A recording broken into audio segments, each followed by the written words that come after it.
An all-new episode of The Mitch, Lafon, and Jeremy White Show. Tuesday at noon.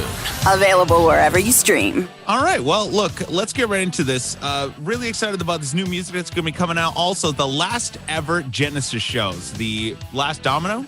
Final dates kicking off on March 7th at the Mercedes-Benz Arena in Berlin, Germany. Heading towards, he's doing Cologne, Hanover.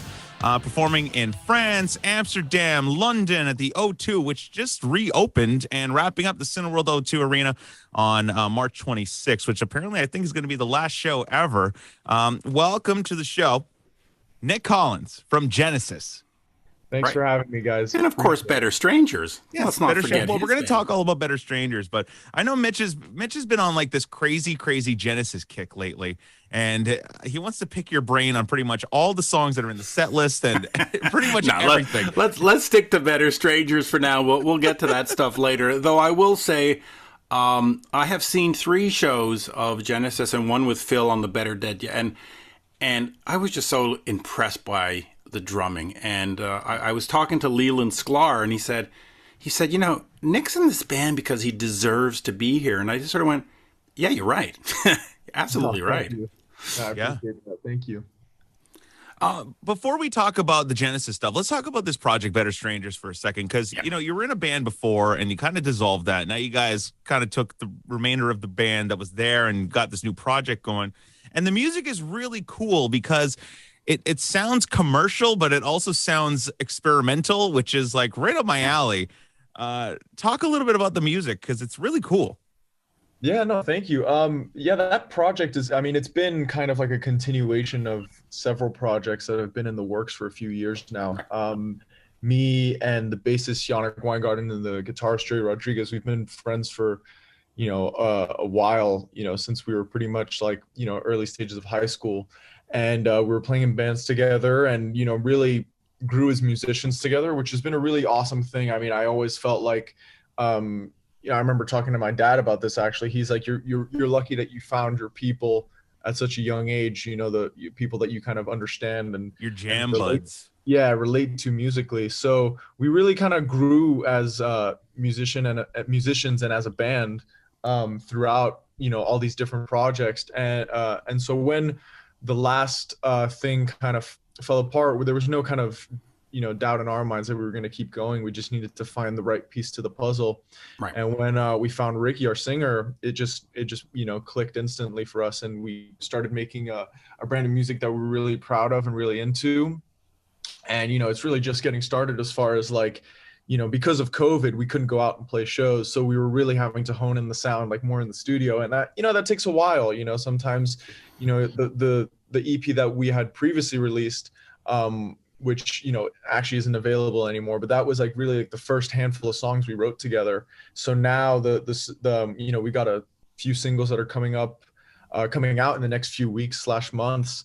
And that's really kind of where we've been able to dial in the band's sound. And yeah, like you said, we're trying to, we're making rock music and trying to make, rock accessible to people. Right. But at the same time, the bands that we're influenced by, the likes of whether it's, us musicians, like the guys like Zeppelin or Pink Floyd or Tool or whoever it is, that has a big impact in how, experimental we want to try and get with this stuff, to just not have it be kind of, just boring music. Cause like to us, it's like, it's about bringing that genre forward rather than just kind of living in nostalgia of what it was. Well, let me ask you this.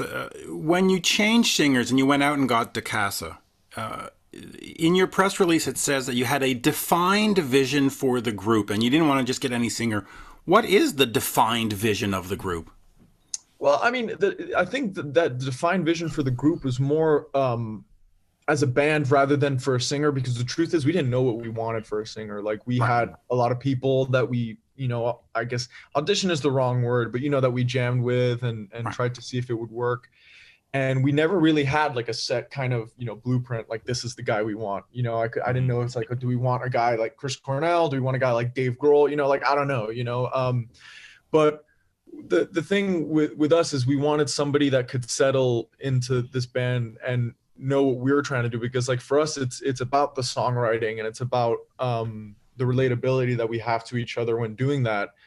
And so when we got together with Ricky, or DeCasa as he's known by, like it just kind of worked, you know, and we really, you know, our influences were very similar while also being very different. Like, you know, the basis of this band was built on our love for the Red Hot Chili Peppers when we were like 13 years old, you know. Wow. So they were the like, I wanted to be in the Red Hot Chili Peppers, you know. It was like the band that I loved so much. Well, they've had enough members, so there's still a chance for that to happen, quite frankly.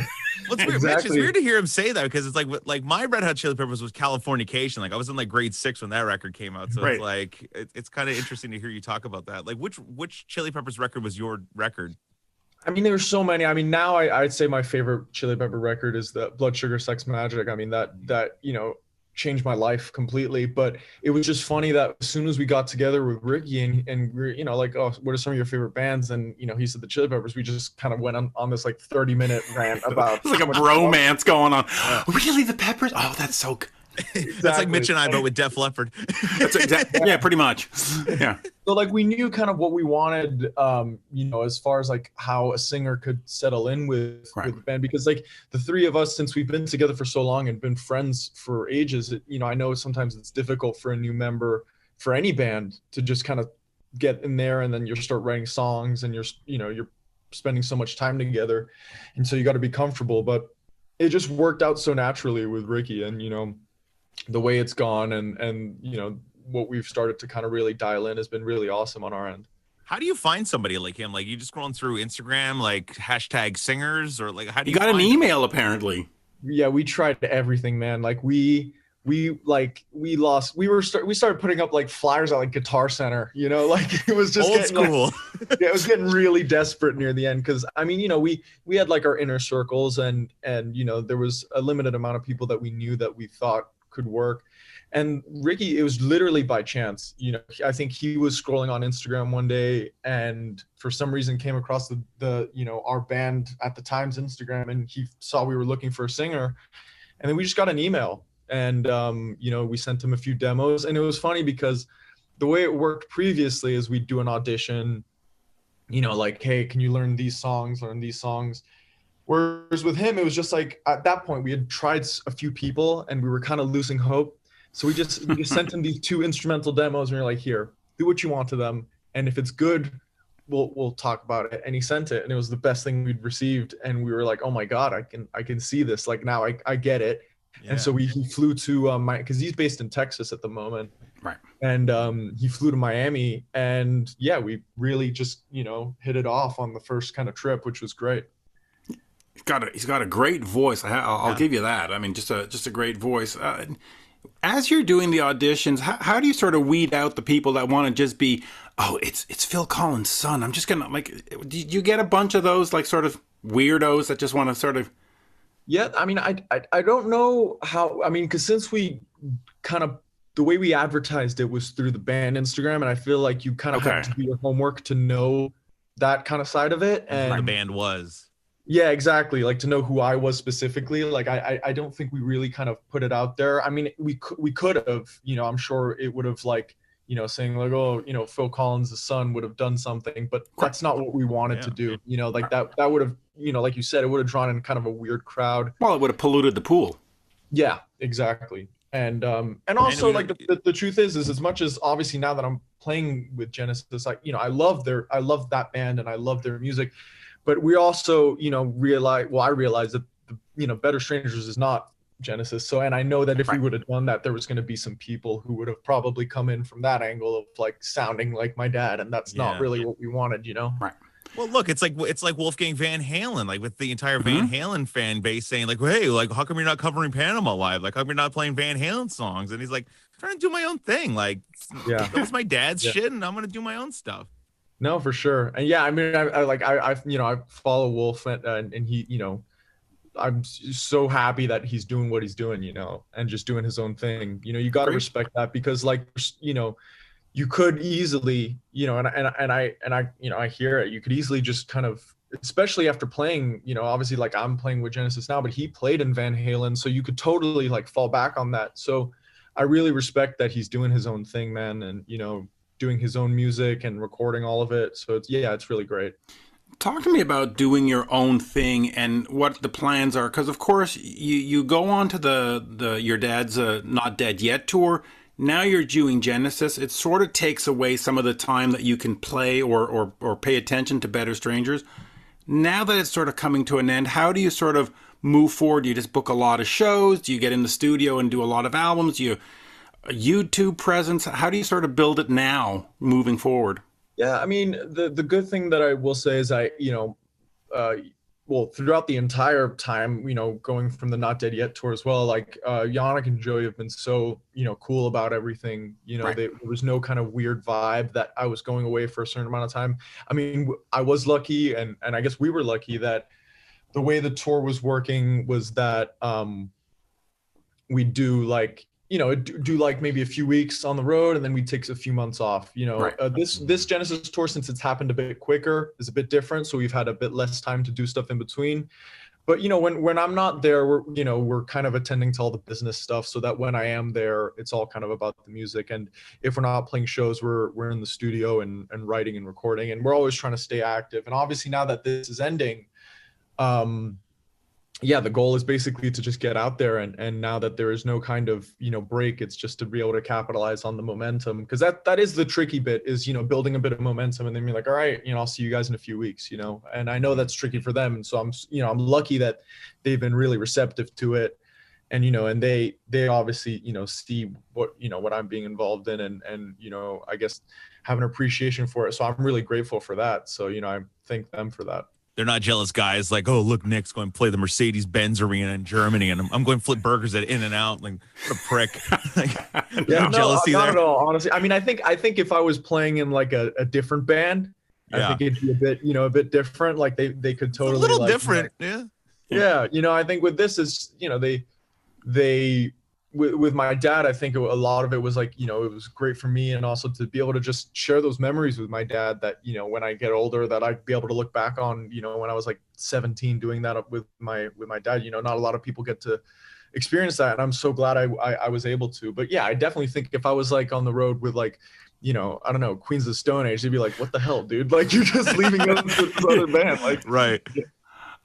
Just quickly talk to me about that ending, because Genesis ending is the end for your dad in terms of the touring, but for you it's a new beginning, so there's something to look forward to. But what's sort of the sentiment around the household and the camp? I mean, is it like is there an excitement that after 50 years we're going? Is it an excitement for you that you get to move on to Better Strangers, or is it sort of a sad like, oh well, it's the end? Like, what are we feeling?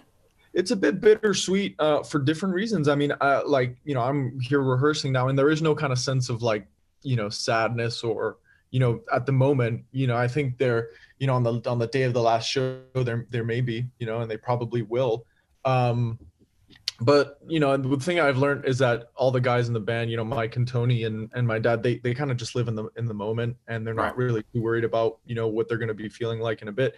I'm sure that it is going to be really emotional for them. For me, being involved in it has just been such an honor and a privilege to just be able to share this kind of last lap with them and be part of it, because not only is it music that I grew up with, but, I've said this to multiple people, that learning the songs, I've just become a really big fan of the band. And so to be able to like play that music with them on stage, it's just been really great, especially as a drummer. And obviously onto that, being able to share those moments with my dad, my dad's life has literally been being on stage and being a musician. So, and it's been great. For him, I guess, saying goodbye to that at the end of this is going to be tough for him and tough for us, as in his family, just who, that's how I've known him, I more so my older siblings who, my oldest sister Jolie, she was around in the Peter Gabriel days of Genesis, so she's like literally lived through everything, and that's kind of like it for him. But it is really bittersweet. I think there's a happiness that we're able to do it finally after years of postponement because of COVID, and I do think that there's a sense that like it's a triumphant thing that we're doing it and that we're finishing it. but I do also, I'm sure that the guys are going to miss it once it's done. Let me just ask you this. How has playing those songs affected your playing? Because Better Strangers, as you said, is not Genesis, but yet after 2-3 years of rehearsing and playing and of course doing your you must pick up something. It's got to affect your playing somehow. Oh, for sure. Yeah. I mean, like, maybe it's the wrong word, but the music definitely got proggier as I got, right. As I did this, just like, that's what I'm listening to. That's what I'm playing all the time. And it's not just down to Genesis. It's a bunch of different bands that, that we've been listening to. I mentioned like Tool and then, bands like whether it's Porcupine Tree or whoever, like just progressive rock bands that have started to creep their way into the way we write our music and the way we make it. So it definitely has had an impact. I mean, but I think it's more like a subtle thing. Like it's, right. I don't go like, hey, listen to this song, let's do what they do here, right. Which could be the case for another band, like there's different bands where, you love, I don't know, The Bridge or something, and you end up kind of trying to pick out the best bits. But for this, it's just been more of like a subconscious thing, since you're around it so often and all the time, it just ends up becoming a part of the music you create. A little bit of the muscle memory creeps in kind of thing. Exactly. Talk to me about the songwriting, because you mentioned that you're involved in the songwriting, and of course, and I don't want to put everything on your dad, but your dad's one of the greatest songwriters ever. Does he sit and look at your songs and go, "Oh, son, no. You need to add a couple of words here. That's..." Oh, no. That melody's a little off there. Yeah, that melody. I don't know what you're doing there, son. Come on. What is that? No, he doesn't. I mean, he doesn't like, I guess insert himself on our music unless I ask him, or unless we just like it comes up in conversation. It came up in conversation over Christmas, and we sat down for about an hour, and I showed him like a bunch of the demos and tracks that we have. And he, actually surprisingly liked a lot of them. But there was one song where he was like, "Oh, didn't like that one." And no, son, no. Oh man! But not in a songwriter way. He was just like, he's like, but to be honest, Nick, he's like, if your 70-year-old dad liked all your songs, there'd be something wrong with it anyways. So yeah, it's got a point. But did you have those conversations over the years, sitting at the dinner table or at the pool, out in Miami, going, son, when I write a song, this is the real. Like, did he sort of teach you over the years how to write, or where did you come from? Subliminally? No, like he really didn't, like, and that's one thing that I'm pretty grateful for, especially when somebody's, parents, like, or, a parent does this kind of thing. It's very easy to force that on your kid just because, right. Like you want them to do the same thing, that's like a mini version of you, I guess. Yeah. But he was never like that. And he was really kind of, let me do my own thing.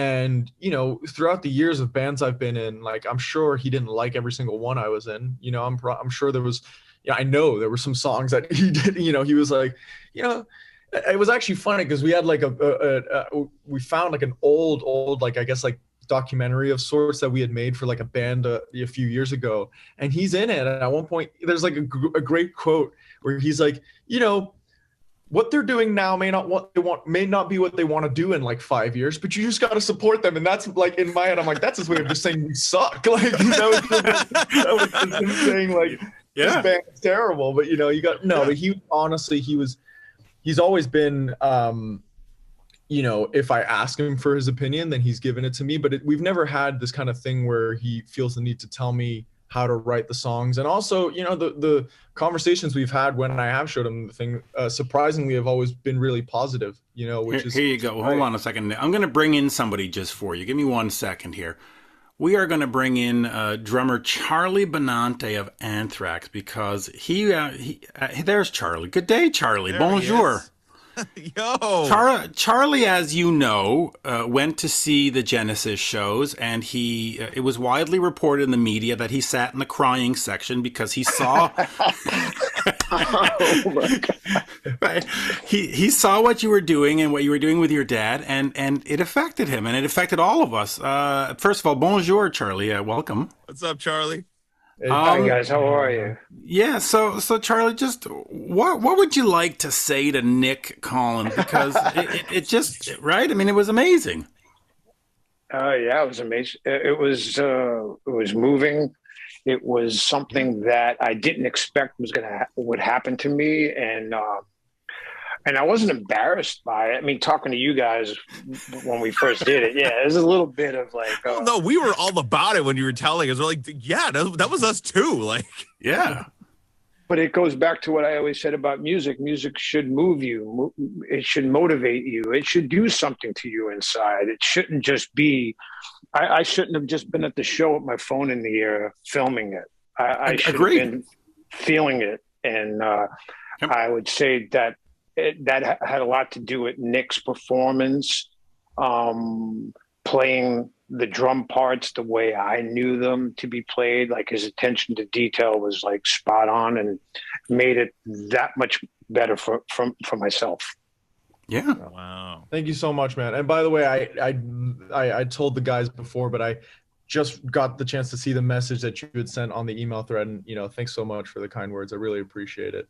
You know, to see that, you know, the impact of, you know, the show going, you know, to other musicians and, you know, other great drummers is just a really cool thing to see. Dude, it was awesome. Right. Just like I said, moving. So, yeah, thank you.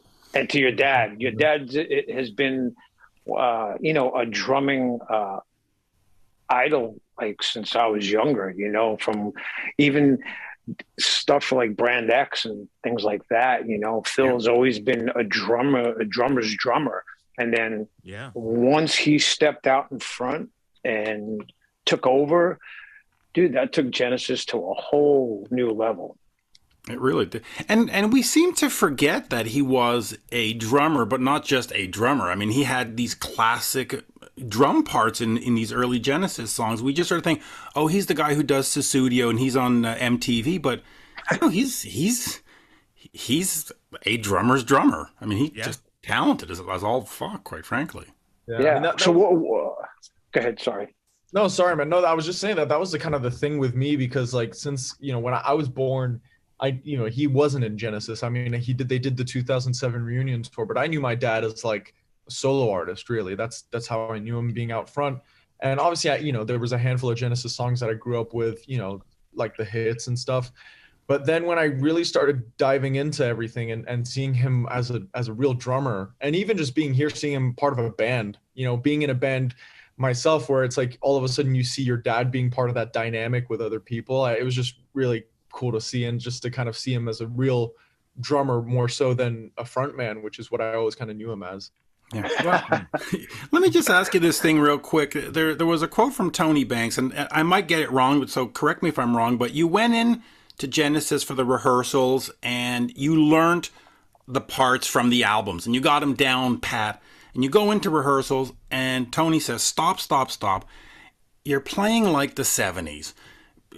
Pick it up, make it more modern. Is that quote, first of all, real? Is it accurate? And did you sort of have to modern it up? That was just based on we did we were rehearsing like an excerpt from Musical Box off of Nursery Crime, and there's a lot of very 70s prog rock feels, like all that kind of stuff. And the so that awesome was stuff. That's what he was referring to. And I remember him just being like, he's like, it's great, just if you could just make it sound a bit more hip and not as like 1971, that'd be great, and which is it's awesome for for them to give me that kind of sense of freedom, because there is kind of a good balance, because obviously there's some songs that have that we're still doing from the 70s era that you gotta kind of update, and we're taking a bit more of a modern approach to it. But like that song specifically, I remember trying to really nail down those old fills.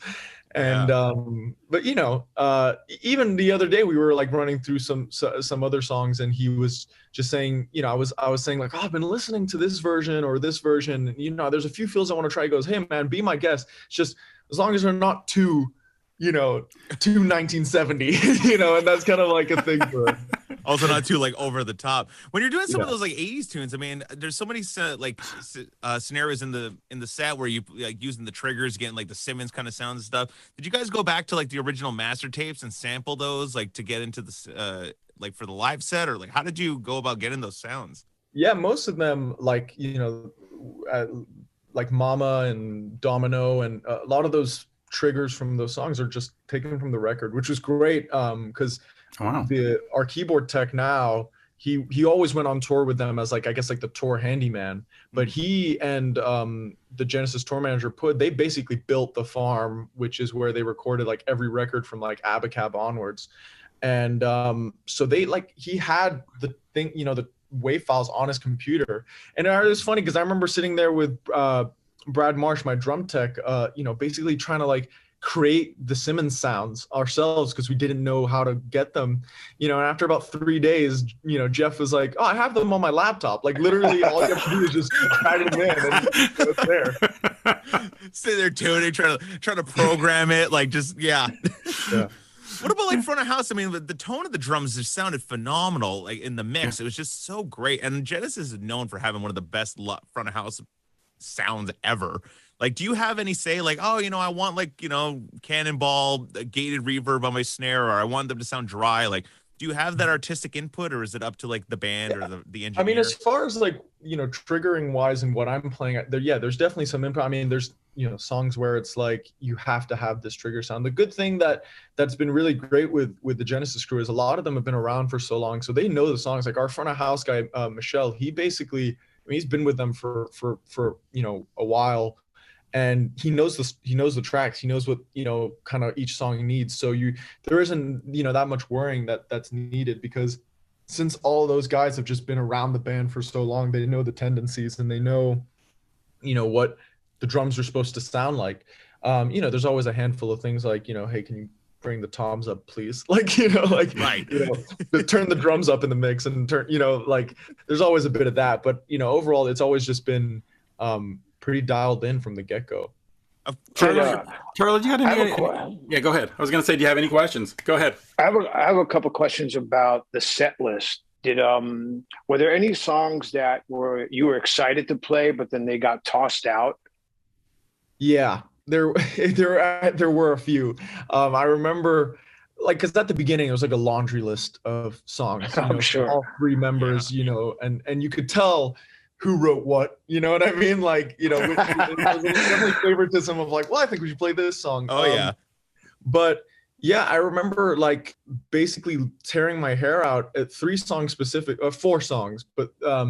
it was Los Endos that I, you know, really tried my best to get down, and we never even rehearsed it. Wow. We did the back, like Apocalypse and 9/8 from Supper's Ready as well. And that was the worst one. I like broke a few snare drums just out of frustration because I was just like, I couldn't get it down. Grab it, toss it. Yeah. And I remember that was like, cause we did, like the first rehearsals we did were in New York in like 2020, January 2020, before COVID, to even see if we could do it. It wasn't like any rehearsing for a tour. It was just to see if we wanted to. And I remember hearing like Tony like play like the keyboard solo, so I was like, oh my god, it's gonna happen. And then we just never got around to it. There's just so many songs, and I think also because my dad can't play the drums, you know, there's only so much instrumental stuff we can do in the set without you know, without it being too much, you know, because it's not like before where a lot of the stuff could be instrumental because he's up there doing it. But now it is a bit different, and I think for the guys, they you know, pick some of the bits that they really, you know, their favorite bits that they think would do the best in the set. And then the last 2 was the instrumental part of Fading Lights. We do the front half, but we lead it into a medley. And then the live bridge from Abacab, which is like, I basically had to sit there and memorize all the keyboard, you know, solo parts just for us to do those, like practice a song except the bridge, which was funny. We literally did all of it except the part I was like, you know, super worried about. But you brought in Misunderstanding for like one show and then threw it right out. How come? That was like, they wanted to just, I guess, do something new. And then they did it twice, and they were like, "Well, that was fun. Let's go back to the old set." I just, you know, I think it was fun to do it, but I think, you know, it obviously definitely was a hit in the U.S. So I think that was why they wanted to do it in the U.S. first. But after doing it twice, they were just like, I think as far as like the, you know, the musical value that they kind of, you know, wanted to have in the set just diminished a little bit as opposed to having Duchess in, so we went back to having that one. It was too mainstream for the show. That's well, they played it like just before they were going to come to Montreal, and I was like, "Oh, thank God, this is great!" And they come to Montreal, and they didn't play it, and I went, "Oh, dang it!" Yeah, I used to hear that song every morning on Shome getting on the school bus, and it was like that was like my Genesis song. And I was like, "Damn, they didn't play it." I know, but I guess that's the problem when you're a band of that stature, is that regardless of what you play, there's always going to be the songs that a fan's going to go, "Oh, they didn't play Los Endos. Oh, they didn't play Supper's Ready." I mean, right? And Anthrax, Charlie, you do the same thing in Anthrax. You come to people, "Oh, they didn't play only. Indians. They didn't play only." And, it's you sort of stuck. You're stuck all the time. You always have to deal with that. And we did something the last time where we did a Spotify thing, or was it an Apple Music thing, where we let the fans pick the set list. And what do you think they picked? The same exact songs that we play all the time. Well, it's funny. And then they complained about that. It's like, well, Metallica did the tour in 2017 where it was pick the set list, and every night they picked Enter Sandman, nothing else, and you're like, what are you doing? Yeah, but bands like the bands like you guys, you can do that. You're not like other bands where you're just going out and playing to the Pro Tools, and it's the same 19 songs every night. Right. Yeah. There's a song off of I think it's just the Genesis record, "Job to Do." Was there any talk about putting that in the set? No, that one not specifically. I mean, there's a handful of songs where that I was like, oh, we got to do this one, or but I think for them, there's I'm sure with you guys too. There's the mix of like, okay, what do people know, and then also like, what do we want to play, and kind of having a good balance between that, because especially with the Genesis catalog, there's like three different distinct eras and sounds. And so I think trying to pick the best parts from all of it is tough. Like for Selling England by the Pound is probably like one of the best represented albums in the set list, surprisingly, as opposed to like there pretty much really isn't anything from like Nursery Crime or Foxtrot, for example. And that's not it's not necessarily on purpose. It's just this just happens to be how they think we can represent those that era. Part of the that era in the best way. There was definitely a few deep cuts, especially off that record. There was a Job to Do, and I really like It's Gonna Get Better. So I was like can we do that? And I just think there's just so many songs. We already had to cut down the set list from what we already had, because it was just getting into like 3.5 hour territory, and we just had, it's too much to do it. I wouldn't have complained. Yeah, I didn't have enough tissues to the last 3 hours. That's it. The crying section would have been underwater. It would have been flooded. Nick, I want to go to gear just really quickly. I mean, your drum kit, I mean, it's enormous, and I love the fact that we're seeing a big drum kit on stage, because you don't see that these days. Are you more comfortable behind the giant kit, or are you more of like the basic kit kind of guy? I mean, I think they're like it depends for which songs. For the Genesis stuff, it's definitely it's very hard. Yeah, it's very hard to do a lot of these songs without that big kit, just based on like the parts, and just based on like my dad used to do a lot of fills with like the tom and the cymbals at the same time, and with a basic kit, it's very hard to do that. I mean, back at home, I use a bit more of a, I guess like a Bonham style kit as far as like toms go, with a few extra concert toms. I've started kind of overloading on the cymbals now. Nice. I think COVID did that to every drummer, where like you couldn't go out and play shows, so you just like I could totally do with like a second splash in this area. Another 17-inch right there. Just why not? Yeah, exactly. It's like Step Brothers, you know what I mean? Like that's just like what it turns into. But you need a gong. Yeah, exactly. That's what I'm kind of waiting for, is just with a ring of fire around it. Who used to do that? Was that Rush? Van Halen style. Van Halen style. That's it.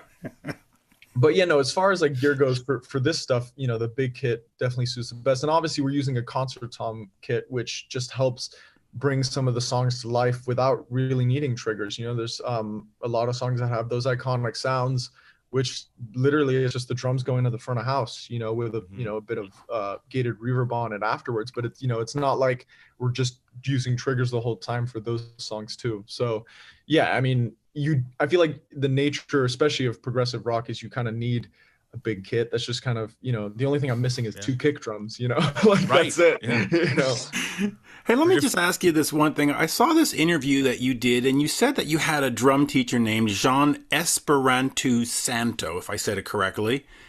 I was surprised that you said that in that video, because I thought, well, Dad taught you. Talk to me about, just real quick, about where did you learn the drumming, and how was it not Dad that just sort of sat around and taught you? Yeah, well, I mean, like, my dad never wanted to be so on top of me where like I would almost start hating the drums, because Gotcha. I think that that's so important, especially with drumming, where like it's so feel based. Like you've got to find your own kind of, angle towards it, Right. and what you kind of want to do.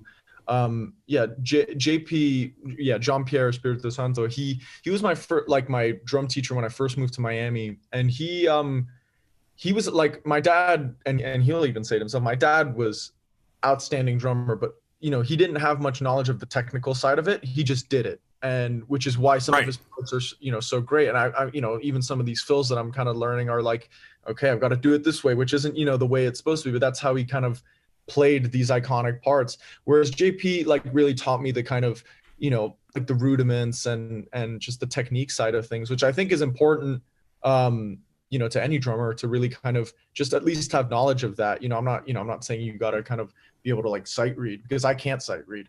Right.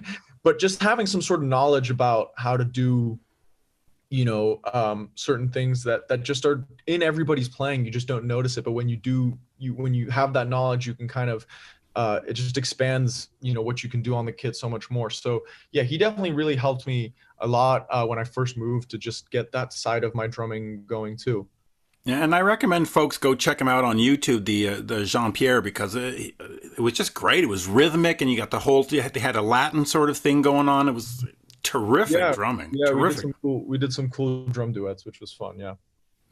Do you when you guys are playing the show live, are you conscious about the tempo, or are you kind of locked into something going on? Yeah, well, as far like there's a handful of songs where there's drum machine loops, like for like Mama, or Land of Confusion has like a bass sequencer that's like that's there.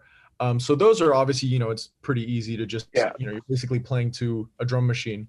For the other ones, like some of the instrumental bits are a bit more, there's a bit more freedom in it, because they just kind of move. There is no kind of set, this is how the speed it's got to be at the whole time. But definitely at the beginning, I was, especially when you start playing shows, because I have this joke that we've almost done more legs of rehearsals than we have of the tour at this point, because it getting phone, and so because of that, like when you're playing to nobody, you're just comfortable, and then all of a sudden you see a crowd and there's like that adrenaline. And I remember on the first show we did, I was like, well, thank God, Land of Confusion had a drum, had some sort of loop going on, because I would have started that way quicker, just based on like, feeling the audience like that, and not having done that in such a long time because of COVID. But yeah, there's definitely that, especially for my dad too, where, there's a right tempo, but there's also the tempo that,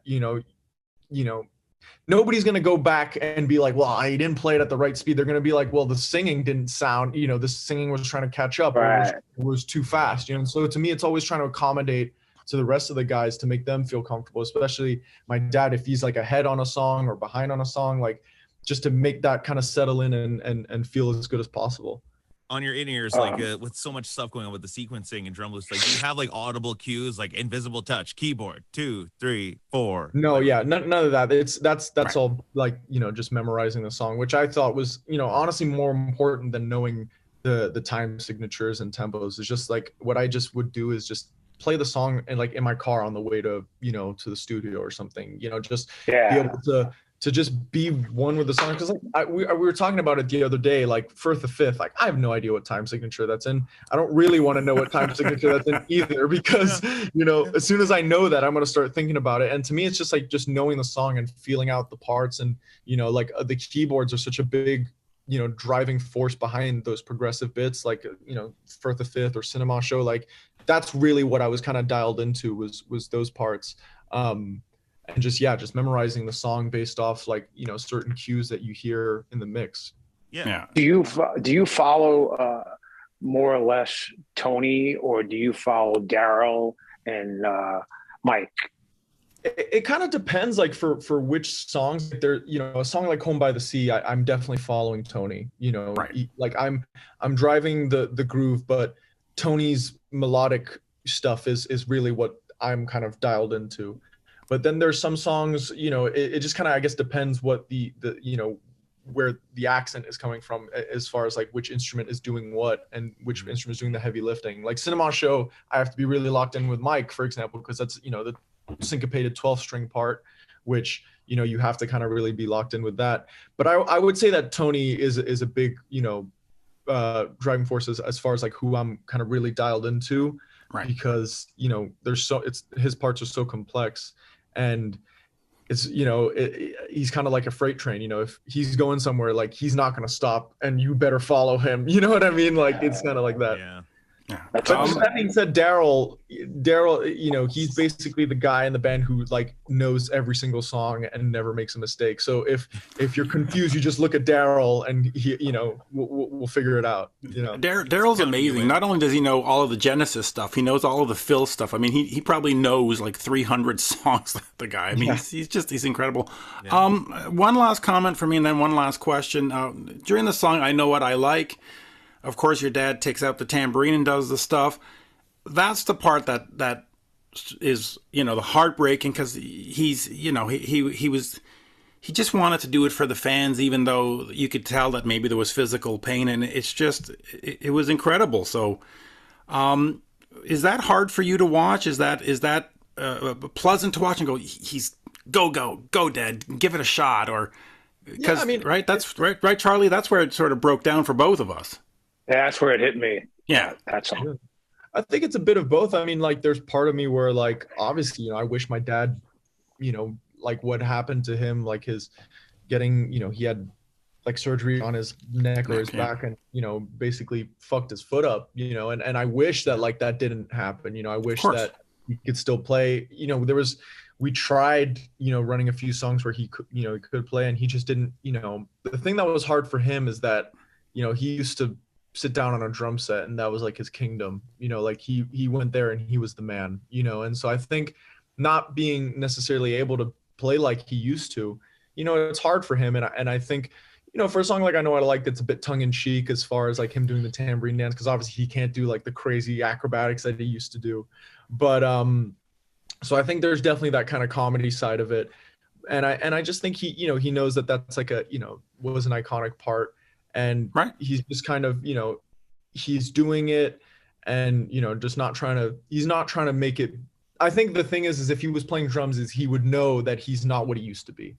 And so I think it's more for him to just like do it in this kind of different way, which is great to see him enjoying himself, and to see him really, be able to relate to this music again after some, Know What I Like is from like 1973. So to still be able to enjoy doing that after so long of doing it, it's just been great to see, not only just, on stage with him, but just seeing like my dad do that, and just seeing him kind of be on stage. Because I remember when he retired, all of our, me and all my siblings were like, I know what you're doing, man, because that's kind of where you kind of should be, is up on stage. That's kind of where you're yourself, and so being able to see him do it, and basically do with his bandmates that he's been with, I think it's kind of cool that he's ending it with the people he started, really, Agreed.